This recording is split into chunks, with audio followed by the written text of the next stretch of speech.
New CS2 update mentions cash alongside other maps in competitive. Valve have bought cash. Valve would never mention cash in their code unless they had already bought the map. And apparently, FMP, he hasn't updated the map on the workshop for a couple of months, right? They didn't own it before? No. I strongly believe they're probably gonna do what they did with Train. They released the map to just like competitive or whatever, and then they moved it onto Premiere when it was ready. Not sure if they would do that here, but that would be pretty cool. Yeah, exactly. This is what Aqua is saying. This pretty much confirms that Valve bought cash. No wonder FMP hasn't touched it since March. Exactly. Hopefully Valve gives it proper optimization and finally removes Mirage. It's about to turn 12 years old. Yeah. Considering that Valve most likely bought the rights to the cache's layout, exactly, I don't think we'll see it soon, TM. I said something similar.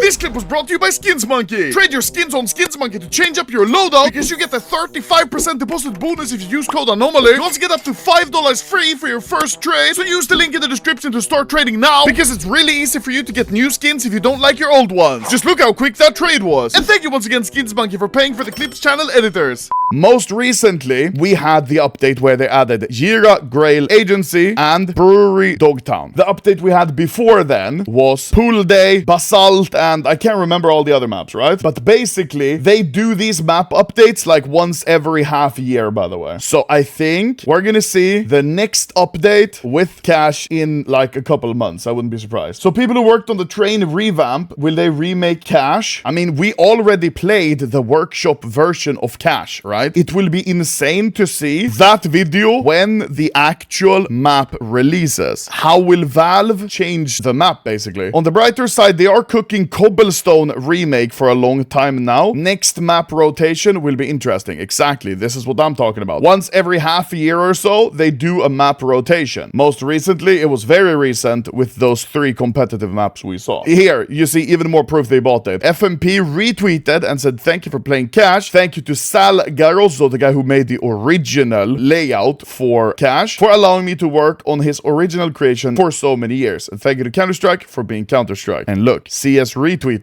and shook hands. So they obviously bought it. Yeah, look, even Heroic is saying minus Inferno plus cash. Different level coins. Oh yeah, this is interesting. This is bronze, but it looks like kinda gold. I'm not gonna lie. This is the one I already have, and this is the one you get when you buy the viewer pass. This is silver. I still much prefer the bronze. Not gonna lie. Take a look at these flowers in the background. You see they're green. On the gold, however, they are also gold, so just way more gold. I think the silver so far is my least favorite. Diamond, from what I've seen, is crazy. Honestly, I think my favorite is either bronze or gold. I'm not gonna lie. No simple sticker for Austin Major. Baroki got his stickers despite being benched. Unlucky, bro. Legacy stickers have been added to CS2, which is this team, instead of Bestia. Now, this situation I don't know 100%. Bestia was a team that qualified to the major, but I think they didn't get their visas. Blast's statement on the Bestia situation: a deadline was set for May 21st, 4 hours before the deadline. Bestia claimed to get visas by Monday. Blast said these appear to be visa appointments, not confirmed visas. Legacy got invited, which Valve approved. Since the last major, Valve have gotten a lot stricter. Do you remember last major? The entire viewer pass was released literally 3 days before the event started. That's outrageously too close. Now, the event starts on the 3rd. This update came almost 2 weeks before. Their player autographs were delaying the whole situation. This year, I've seen a lot of tweets like this. I got the wrong sticker. He got this signature, even though he submitted this. Same with Twists. He said, I submitted a different sticker to the one that's in game. Sue said same. I think this is just because Valve are like, we're just gonna send the update when it's due to go live. Valve got this one, thought, okay, this is a signature for whatever reason we would normally disapprove of, and send it back to Santer, have him make a new one. It's just such a long process that could have delayed the release of the viewer pass. So they just said, we'll use the old one. And this happened last major as well. Stickers are delayed because Valve wanted every player who had anyone help them design their stickers physically redo them here at the major because of copyright reasons. Maybe because they're using non-commercial fonts and claiming it's their own handwriting. And look, hand-drawn, yeah, and it's not hand-drawn, it's a font. Which is why, I'm sorry, maybe this is an L take, but I'm on Valve's side here. This is the worst example of visa issues, I think. Boston 2018 Legends, so the Boston 2018 major, both Tai Lu and 100 Thieves couldn't make it to the major. I believe it was because of visa issues. And they even released the sticker capsules with the players from these teams that didn't make it. So they had to recall all of these stickers, stop the sale, and then sell new ones. Obviously, this is not something they want to deal with. That headache and that confusion and everything. Unfortunate.